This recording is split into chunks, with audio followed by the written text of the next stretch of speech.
All right, welcome to Hoops Tonight here at The Volume. Happy Saturday, everybody. Coverage of the Western Conference Finals here at Hoops Tonight is brought to you by Chase Freedom Unlimited. How do you cash back? Well, the Denver Nuggets go into Los Angeles and are the very first team in this playoff run to beat the Lakers, and they did it kind of convincingly. The Lakers kind of let go of the rope there at the end. I'm not going to lie, as someone who's rooting for the Lakers, I'm a little bummed, but at the same time, as a basketball fan, I think it's really cool what the Nuggets are doing, and I'm excited to dive into that because the Nuggets are an unprecedented championship contender. I think they're going to win the title, and they're going to do so without a very specific requirement that every modern NBA champion has had. So I want to dive into that concept. What makes the Nuggets this unprecedented type of championship contender? You guys know the drill. Before we get started, subscribe to the Volume's YouTube channel so you don't miss any more of our videos. Follow me on Twitter at _JasonLT so you guys don't miss any show announcements. And if for whatever reason you guys miss one of these videos and you can't get back over to YouTube to finish, don't forget you can find them wherever you get your podcasts under Hoops Tonight. Last but not least, before we get started, you guys have heard me talk about Game Time, the fastest growing ticketing app in the United States. If you're looking to get out to an NBA game, if you're looking to get out to a baseball game, a concert, or a comedy show, Game Time has amazing last-minute deals on tickets to all of these. I went to go see a University of Arizona basketball game at McHale Center earlier this year. Had a great experience. The app was super easy to use. I knew exactly where my seat was going to be. I got a great deal. The experience was super smooth. They took great care of me. I know they're going to take great care of you guys. No matter where you live, get out and have some fun this week. Download the Game Time app, enter email, and redeem code HOOPS for $20 off your first purchase. Terms apply. Again, enter your email and the code HOOPS, that's HOOPS, for $20 off. Download Game Time today. Last minute tickets, lowest price, guaranteed. All right, let's talk some basketball. So first of all, I just want to say, obviously the series isn't technically over, but I do believe that the Nuggets are going to advance to the NBA Finals, and I actually am most likely going to pick them to win the title regardless of who comes out of the Eastern Conference. So I want to start by just saying congratulations to all you Denver Nuggets fans. There are a bunch of you out there who have been supporting the show over the course of the season. And I'm sure for a lot of you listening to me during this series as a Laker fan, it's been a little weird because obviously I'm going to bring my fanhood to the table. But I just want to say congratulations to you guys beyond this season. This is going to be a really fun team for you guys to root for several years moving forward. And when you really look at the timeline stuff with this group, and we're going to get to that in a minute, like there's a very bright future here, and I'm very, very happy for you guys. So let's talk about the this roster a little bit, because again, there's a reason why I didn't pick the Nuggets to win this series above and beyond the Laker matchup, and why I would not have picked them to win the title going into this playoff run, even if the Lakers weren't involved. And it's just rules. You know, my dad raised me on a simple idea.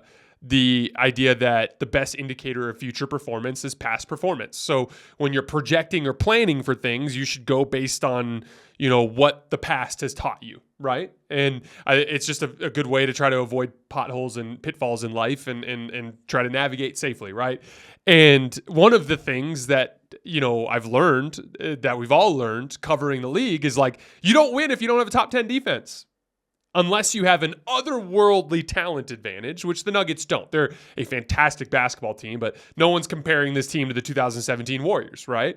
And I was on with Mark Ryan with CBS Sports Radio earlier today, and he goes, why do you think so many people have underrated the Nuggets or haven't picked them to win? And I told him, I was like, look, all of these basketball analysts out there, they have a job, so to speak, to cover the league and to learn and to try to project forward with those things, just like we're talking about. And they're all following the same rules. And by the way, we're talking a lot of analysts pick the Nuggets to win this series, but not very many people pick the Nuggets to win the title. And that's kind of what he's referencing. And what I told him is, like, going into the field, right, with the field of 16 teams, you know, you've got the team who won the title in 2021, that top 10 defense, elite rim protection, you know, superstar talent, all the things you look for, right? You got a team in the Boston Celtics who was 2 wins away last year. elite defense, has rim protection, has star talent, all those different things. You have the Golden State Warriors, the defending champion, who have the same core 7 players that hoisted the trophy last year, have elite rim protection, bona fide superstar talent, all those things.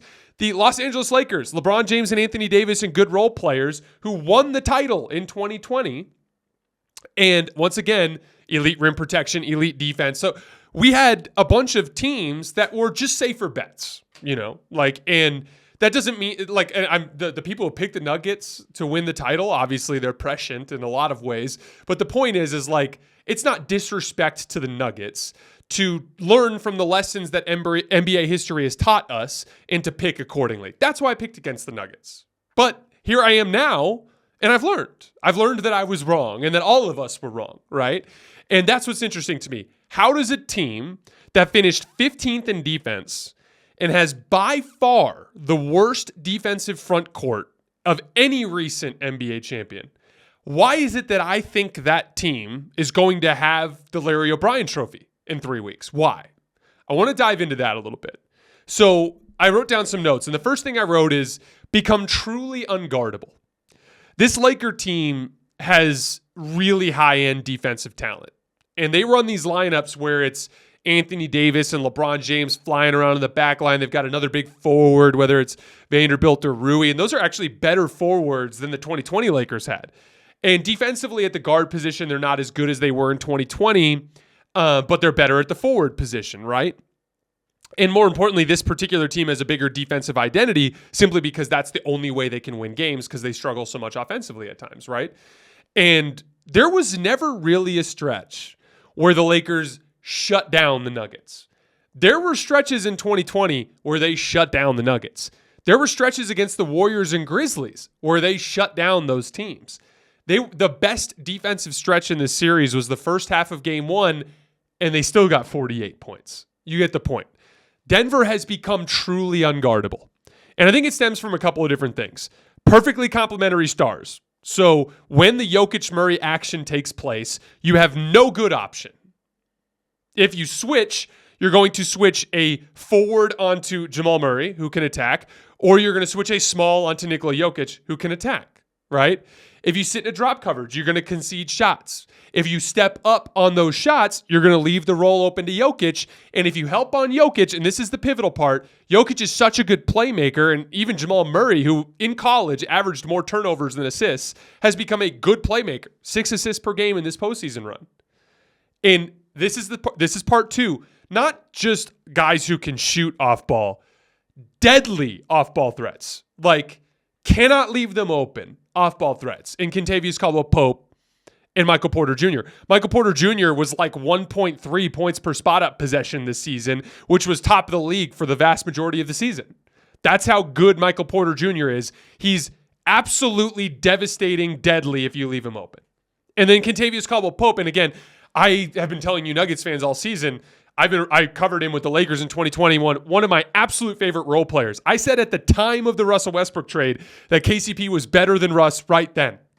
KCP and Kyle Kuzma were both better than Russ right then. That's how much I value Kentavious Caldwell-Pope as just a guy who can lock and trail, play individual defense, attack closeouts extremely well, knock down threes at a high clip, hit movement shots coming off of dribble handoffs.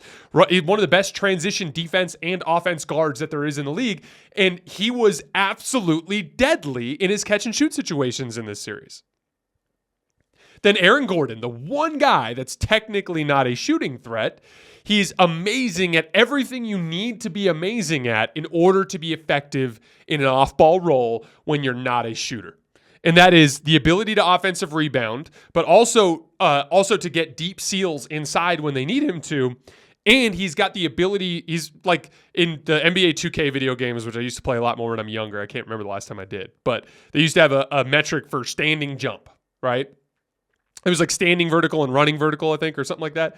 Like Aaron Gordon's standing jump, his ability to rise up from directly under the rim, regardless of where he's at and finish, is as good as anybody you'll find in the league. And so it even became an adjustment that the Nuggets were able to attack where like Anthony Davis is on Aaron Gordon so he can help, but like Jamal Murray just has to get to the rim and just kind of throw something up. And as long as Anthony Davis comes over, Aaron Gordon is competing against 4 smaller players to try to get that rebound and finish it, right? Especially when LeBron James was spending time on Michael Porter Jr., or if LeBron is the one who got beat by Jamal Murray for whatever reason, right? So like Aaron Gordon made himself a threat off the ball by virtue of his unique skill set and just how hard he plays. And so when you really put it all together, they're unguardable. There is no good option to defend that team. That's why I think they're going to win in the NBA Finals.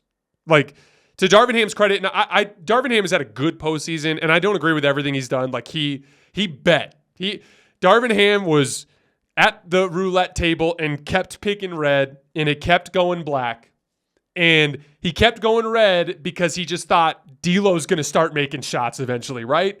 Nope. Bruce Brown's made twice as many threes in this series as D'Angelo Russell. We'll talk a little bit more about that matchup in a minute, but you get the point. Like, he bet on D'Angelo Russell eventually getting hot and that making all of the other bad that came with it worth it, and it just never happened, right? Same thing with Jared Vanderbilt. He was never able to really slow down Jamal Murray and hurt them too much on the offensive end of the floor. So if there's one thing I'd be super critical of with Darvin Ham, it's just a simple fact that he failed to make this particular adjustment. But he's been good enough in the postseason that I don't think it's fair to do that. And again, there's a version of that works, and you can kind of conceptualize what he's thinking. Jamal Murray is shooting our face off. We need somebody to guard him. Let's try Jared Vanderbilt. We need guys to hit those kick out threes with the way the Nuggets pick and roll coverage works. We need D'Angelo Russell to start hitting shots, and it just didn't pay off. But again, and so as we look at the that starting group for the Nuggets and the way that they've become unguardable, even in and of itself, that's not enough, right? If you're unguardable, you also need to be able to defend well enough. And I credit a couple of different things here. Schematically, I love the way they use Jokic in that high drop. So Jokic is not a good rim protector.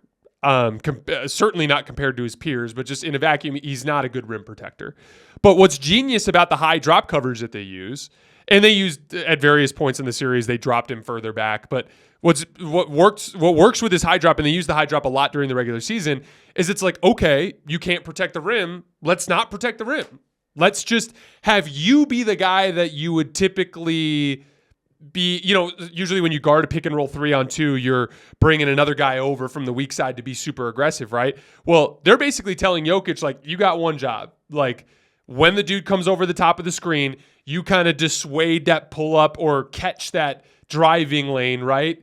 And then your job is just to get the defensive rebound. And they just fly around and rotate around him. And KCP's a good defender, and Aaron Gordon's a good defender. I was really impressed with Michael Porter Jr. in this series defensively. Jamal Murray's pretty bad defensively, but they give him a job that he's capable of doing, which is basically just chase over the top, right? And it all just works. And they got enough stops. And so, again, like, as we learn, like, we got to evolve as things evolve, right? So, obviously, as we go into next season, regardless of what happens, we have to consider the Nuggets as a legitimate championship threat, right? Despite not having rim protection and despite not being a top 10 defense. What is the pathway there? Become truly unguardable, find a way to defend well enough. And it's literally that simple. So the age-old question, can your offense be good enough that you don't need to be elite defensively to win? I think the Nuggets are actively answering that right now in front of our eyes. The only scenario where I see them not winning the title is if they just go really cold on jump shots. And that's always a threat. But if there was a team that was going to make them cold, it was the Lakers. Why? The Lakers are better defensively than Miami, and they're better defensively than Boston. Denver's going to get better looks against both of those teams. And so right now, I think they're a runaway favorite to win the title. Let's move on to the battle of the bigs. So through 3 games, it's become abundantly clear that Nikola Jokic is just way better than Anthony Davis. Even in this game, AD was better than Jokic for 3 quarters, and then AD no-showed the 4th quarter, and Jokic, despite having nothing going, pushed through and made a couple of big shots, a couple big rebounds, a couple big plays in the 4th quarter to seal the deal. Jokic is better. He's just better. Now, a lot of Nuggets fans were on me before the series. Why'd you say Anthony Davis is better? Again, these are just my rules. I have my rules for the way that I recognize the best player in the world. For me, I give credence to the guy with the trophy. You'll appreciate that when Jokic has the trophy and some other guy is playing well chasing his tail, and I'm saying, Let's give the respect to Jokic until this guy actually takes it away from him. That's the way it works for me. Again, like there is no like Bible or like religious text that describes the way that basketball players are ranked. I have my rules. You guys have your rules. I'm just going to tell you how I look at this stuff. For me, with my show moving forward, I'm going to always give preferential treatment to the guys that have been there and done that, especially at a championship level. If Nikola Jokic hoists the Larry O'Brien and gets the Finals MVP trophy, to me, he's got. I don't care if he averages 12 points a game in the regular season next year. I just don't. Like that. That's my rule. Anthony Davis. I will say this: the gap was more than I expected. Even I knew there was always a scenario that Jokic could outplay AD, but I was really disappointed in Anthony Davis in this series. I think both him and LeBron James have to go back to the drawing board offensively. It's funny. The regular season is not the end-all, be-all for postseason basketball, but it is revealing. You learn in the regular season. For instance, the Lakers were a great defensive team the entire season after the trade deadline. Not a big shock that they went into the postseason and they were good defensively. They were a terrible transition defense team. Are you stunned that they were a bad transition defense team in the playoffs? Like, that doesn't make sense. LeBron James and Anthony Davis remarkably declined as jump shooters. LeBron kind of more of like a one-year slump. He's been pretty damn good as a jump shooter for the last decade, really. But in this particular season, couldn't make a damn shot. And Anthony Davis hasn't been able to make a jump shot since the bubble. Like, are you stunned that the two guys that couldn't make jump shots all season couldn't make jump shots in the playoffs when they needed to? Like, the regular season does teach us things. It's not the end-all, be-all, like I said, and I try to sift through it to things that apply to the playoffs. And like D'Angelo Russell, for instance, like you've seen that there's a ceiling to what he can accomplish as the competition goes up. So you got to sift through it a little bit, but there are certain things that we learned. The habits of a basketball team, those are the habits that you rely on when the chips are down. Like if you all season long never ran back on defense, what makes you think that when the chips are down, you're suddenly going to start running back on defense? It was part of their identity, and it manifested on this stage. LeBron James and Anthony Davis weren't going to suddenly start making jump shots. And LeBron in particular, his slumps really drag out for a while. For whatever reason, I don't have any good explanation for it. But no matter what, LeBron James and Anthony Davis have to go back into the lab this summer and fix their jumpers. It's funny. We're not going to talk deep about the Lakers offseason right now. I'm going to save that for after they get eliminated. But no matter what, any personnel-oriented things won't matter nearly as much as the fact that when they ran into Nikola Jokic, he was just better. And I believe that LeBron James, when he has his jump shot going, can at least come close to Nikola Jokic's impact in his 21st season, right? I believe that Anthony Davis, the one from the bubble, can at least come close to Nikola Jokic's impact in the postseason. But without their jump shots, neither of them are dependable offensive players. I broke this down in our last show, the Game 3 preview. But like Anthony Davis, it used to be you threw it to him on the block and he turned and faced and it was over a point per possession. Now it's like 2/3 of a point per possession. It's a significant decline in shot creation. Those two guys have to go back to the drawing board. But one of the biggest lessons that we've learned here is Jokic isn't just better than Anthony Davis. He's way better than Anthony Davis. I'm not going to apologize for ranking AD over him to start the series because that's my rule. Just like I wouldn't apologize if I ranked Jokic over another player and that player outplayed Jokic over the course of a series. I would proclaim the other dude after the series is over, right? That's just kind of the way I do it. But we definitely learned a lot about that. Jamal Murray, he's either on a ridiculous, unprecedented heater or he's just a lot better than we thought. Maybe he's closer to Devin Booker than he is to that tier of, guys who put up numbers that aren't very good. Like the DeJounte Murrays, the Bradley Beals, the Zach LaVines, the Ja Morants, all those other guards of the 2 guards and 1 guards of the league that put up numbers but aren't really considered all-stars. Like Jamal Murray, I think he's legitimate. I think this is legitimate. I mean, everyone wanted to undercut everything that happened in the bubble. I thought that was lame from the beginning. It's a loser mentality. But Jamal Murray made a ton of shots in the bubble, got hurt. In the time since coming back from injury, like every other dude who gets hurt, has gone through some growing pains, right? As he's been working his way back into rhythm. He played like a bona fide superstar in this series. He destroyed the Lakers in that first half. Just lit them on fire. I think he's a legitimate star. And that's another big part of why the Nuggets are succeeding despite their defensive shortcomings. They just have an obnoxious amount of firepower. As always is the case, basketball is a team sport. So don't overlook the contributions down the roster.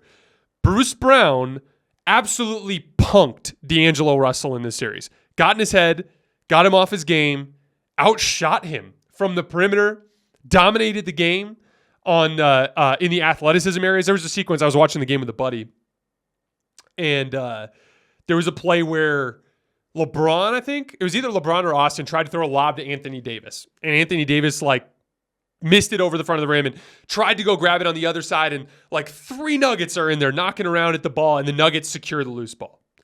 Very next possession, Jamal Murray takes they go down the floor. Jamal takes a mid-range jump shot floater thing that's 10 feet away from the rim, kind of bobbles the ball and loses it, and gets it up on the rim. And Bruce Brown, in a thicket of people, just jumps over Austin Reeves, gets the ball and puts it back in. And I look over at my buddy and I'm like, these rim confrontations, Denver's been winning all series long. Loose balls, and again, this is the thing, because the Lakers did this to Golden State where they fatigued them into looking like a shell of themselves. The Nuggets physically pulverized the Lakers and wore them down to the point where they looked like a shell of themselves. I was so impressed by them in this series. But yeah, Bruce Brown absolutely destroys D'Angelo Russell. Look at how much better Aaron Gordon is than Jared Vanderbilt. Look at Kentavious Caldwell-Pope versus the contributions of Dennis Schroeder and Lonnie Walker. Down the roster, this was an outclassing. And that's how you end up 3-0. I still call game 3 the buzzsaw game, right? Whenever a good basketball team goes and plays in front of their home crowd and is far more desperate, it's whenever the home team goes up 2-0 and you go back in game 3, that's the hardest game to win. Because it's desperate, home crowd, there's a huge gap in motivation, you're going to get a better whistle, all these different things.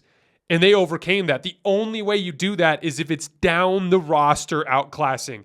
Jokic outplayed Anthony Davis. Jamal Murray shot so well that he basically played LeBron James to a draw, right? Austin Reeves was awesome. So was Kentavious Caldwell-Pope. Call that a wash, right? But down there, it's Bruce Brown destroys D'Angelo Russell. Aaron Gordon destroys Jared Vanderbilt. Just down the roster, they were better. That's how you go up 3-0 in a conference finals. So, again, shout out to the Denver Nuggets. Shout out to Nuggets fans. I'm happy for you guys. I'm looking forward to covering this team on their path to what I think is going to be their first NBA a championship with this core. Like I said, I'm not going to talk too much about the Lakers until they get eliminated, but I do have a lot of thoughts about the roster and how they should proceed. But again, I'm not going to get into that tonight. I want tonight to be about the Nuggets. So, all right, guys, that's all I have for tonight. I sincerely appreciate you guys. We're going to be back tomorrow for Game 3 of the Eastern Conference Finals, and I will see you guys then.